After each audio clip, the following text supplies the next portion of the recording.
Assalamualaikum warahmatullahi wabarakatuh. Halo everyone, bagaimana keadaannya? Semoga selalu sehat walafiat ya. Well, kali ini kita akan membahas materi-materi yang sudah pernah kita pelajari di 3 bulan terakhir ini nih untuk persiapan PTS genap. Nah, yuk kita simak baik-baik materinya. Well, for the first is present continuous tense. As we know that present continuous tense adalah tenses yang digunakan untuk menyatakan kejadian yang sedang terjadi. Nah, untuk present continuous tense biasanya kita menggunakan keterangan waktu sekarang atau at this time, now, atau yang lainnya. Yang penting pada waktu itu terjadinya. Dan ini adalah to be dan rumus dari present continuous tense. Ingat, untuk present continuous tense kita membutuhkan to be. Nah, untuk I to be-nya adalah am, kemudian you, they, we to be-nya adalah are, kemudian begitu juga dengan Ali and Fatimah. Ali and Fatimah to be-nya adalah are karena ini lebih dari satu orang. Namun ketika he, she, kemudian nama satu orang, atau it, kemudian benda ataupun hewan, ini menggunakan is. Jadi untuk I am, you, they are, kemudian he, she, it adalah is. Nah, ini adalah rumus untuk menulis kalimat present continuous tense-nya. Untuk kalimat positif, S ditambah to be, ditambah verb ing, ditambah O, objek. Nah, ingat ya, untuk present continuous tense ini kita selalu menggunakan verb ing, kata kerja yang ditambahkan ing. Nih, ada contohnya dari kalimat positif, they are studying English together. Untuk they-nya adalah subjek, to be-nya adalah are. Coba kita lihat, they ini to be-nya adalah are kan? They adalah are. Maka they are, verb ing, verbnya study. Karena dia present continuous tense, maka kita tambahkan ing. They are studying, objeknya adalah English together.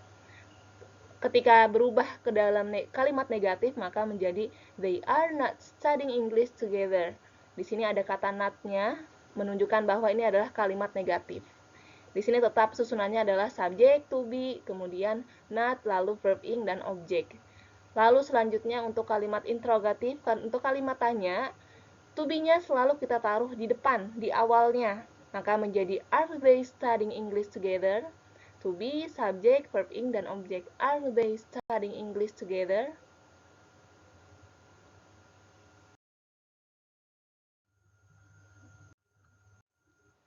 Well, ini adalah rule on ending ing. Jadi, ini adalah aturan ketika menambahkan ing pada kata kerja.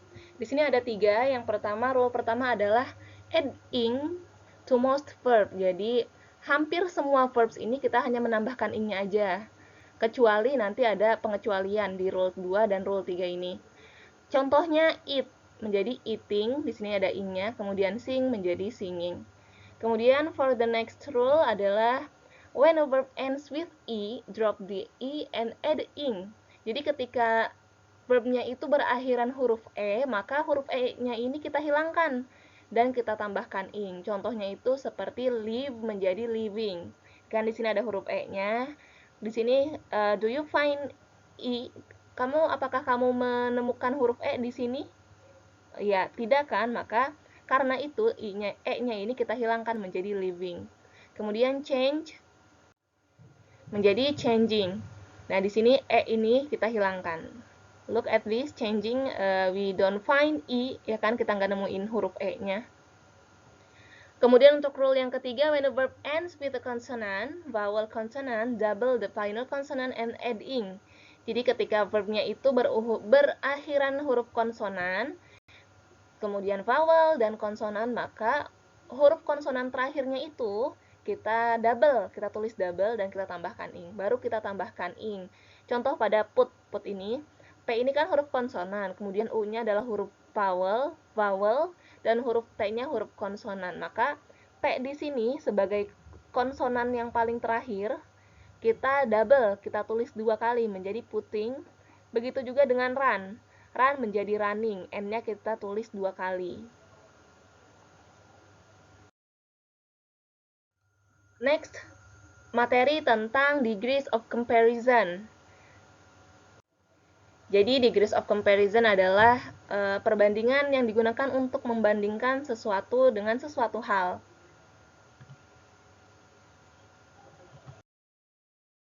Nah, types of degrees of comparison ini ada tiga tipe dari degrees of comparison. Yang pertama ada positive degree, kemudian ada comparative degree, dan superlative degree. Untuk positive degree ini adalah perbandingan yang sama. Nah, untuk positive degree ini kita nggak perlu tuh merubah-rubah atau menambahkan kata sifat atau kata adverbnya, kata keterangannya. Contohnya seperti big ini. Kita hanya menambahkan as sama as big as. Zainab's house is as big as Hafsah's house. Jadi rumahnya Zainab itu sebesar rumahnya Hafsah. Ingat di sini harus ditambahkan as, kemudian adjektifnya baru as lagi. Jadi ciri dari positive degree ini menggunakan as. Kemudian untuk comparative degree ini adalah perbandingan lebih, jadi membandingkan sesuatu yang lebih terhadap sesuatu lain. Contohnya pada kalimat Afan is smarter in math than science. Jadi Afan ini lebih pandai nih di dalam belajar matematika daripada pelajaran IPA. Di sini ada smarter. Smarter ini adalah comparative degree-nya lebih pandai. Nah, di sini kita tambahkan er karena smart ini adalah satu silabel, smart. Satu suku kata gitu. Maka hanya kita tambahkan er. Kemudian untuk Laila and Maria are more diligent than their friends. Laila dan Maria ini lebih rajin daripada teman-temannya yang lain. Nah, di sini kita menggunakan more karena diligent ini lebih dari satu silabel atau lebih dari dua suku kata, maka kita menggunakan more. Lalu untuk superlative degree, yaitu perbandingan paling. Contohnya pada my little brother is the youngest in my family. Adik aku ini yang paling muda nih di keluarga saya. Nah, di sini ada youngest. Yang the youngest ini adalah superlative degree-nya yang paling muda. Di sini lihat, di sini ditambahkan est. Ditambahkan est ini karena adjektif yang ini silabelnya satu, yang suku katanya satu, maka hanya kita tambahkan est ini. Dan jangan lupa for superlative degree we have to add the, kita harus menambahkan the-nya gitu. Untuk contoh yang kedua, my elder sister is the most cheerful student in her class. Jadi kakakku ini adalah siswa yang sangat periang di kelasnya. Kita lihat di sini menggunakan the most, bukan est lagi. Karena apa? Karena cheerful ini mempunyai lebih dari satu silabel, maka kita menggunakan the most. Regular degree of comparison. Jadi degree of comparison ini ada regularnya, ada yang irregularnya. Kalau yang regular yang tadi, yang hanya kita tambahkan er atau most atau more atau est seperti itu. Nah, kalau ini adalah irregular. Untuk irregular yaitu kita tidak tahu nih ketika dia positif degree-nya kayak gimana, ketika dia comparative degree-nya kayak gimana, atau ketika superlatifnya kayak gimana, karena tidak ada rumus yang pasti seperti itu. Contohnya pada good menjadi better, ketika superlatif menjadi the best. Di sini kita tidak temukan er kan, er atau est atau more atau the most, tidak. Kemudian bad menjadi worse, menjadi the worst. Far menjadi farther, menjadi the farthest. Little menjadi less, menjadi the least. Dan much menjadi more, lalu superlatifnya menjadi the most.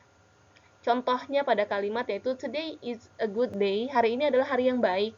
Tomorrow will be better than today, tapi besok akan menjadi lebih baik daripada hari ini, better lebih baik. Every day is the best day in your life, karena setiap hari adalah hari terbaik dalam hidupmu.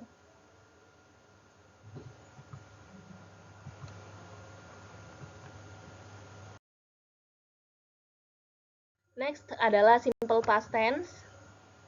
As we know that simple past tense is tenses yang digunakan untuk menyatakan kejadian yang sudah lampau, yang terjadi dan berakhir di waktu yang lampau.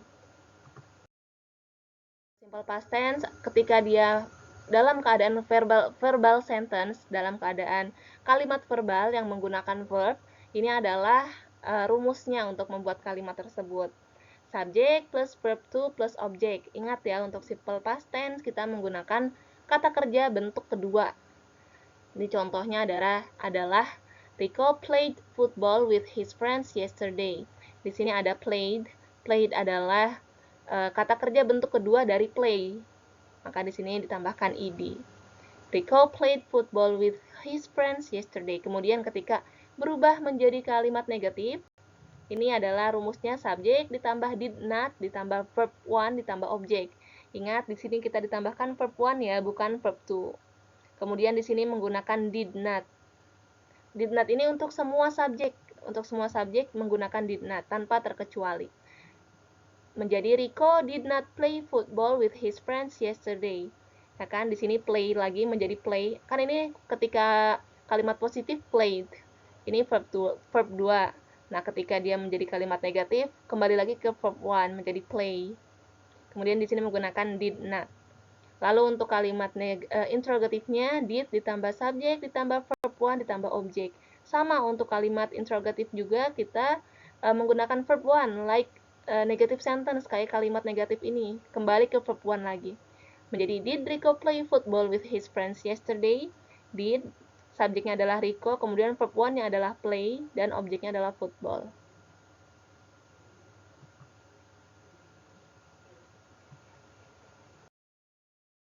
Kalimat nominal sentence-nya, untuk nominal sentence ini kita harus tahu dulu nih to be-nya dari masing-masing subjek. Karena untuk nominal sentence kita membutuhkan to be, namun to be-nya itu to be yang bentuk past.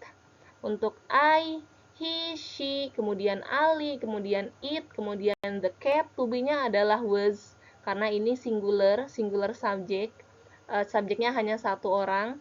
Lalu untuk you, they, we, Ali, and Fatimah, ini to be-nya adalah were, karena ini lebih dari satu orang atau plural subject. Seperti itu. Lalu, yuk kita lihat rumus untuk membuat kalimat nominal sentence pada simple past tense ini apa sih? Di sini untuk kalimat positif, subject plus to be plus adjective or noun or adverb. Ingat ya, untuk nominal sentence ini kita tidak menggunakan verb, maka kita ganti menjadi adjective atau noun atau adverb. Adjective adalah kata sifat, noun adalah kata apa? Iya, betul, kata benda. Kemudian adverb adalah kata keterangan. Contohnya, they were happy to see me. Oh, dia senang nih ngelihat saya, ketemu saya. Nah, di sini they, lihat di sebelah sini, they apa sih to be-nya they? Iya, betul sekali, were. Maka di sini they were. Kemudian adjective-nya adalah happy to see me. They were happy to see me. Kemudian untuk kalimat negatifnya, kita hanya tambahkan not saja setelah were-nya. Subject plus to be plus not plus adjective or noun or adverb. Maka they were not happy to see me. Dia tidak senang bertemu denganku. Lalu untuk kalimat interrogatifnya, seperti biasa, to be ditaruh di awal. Menjadi were they happy to see me? Apakah dia senang bertemu denganku? Sorry, I mean mereka. Apakah mereka senang bertemu denganku? Jadi ingat ya, ini adalah pattern atau rumus untuk membuat kalimat nominal dari simple past tense.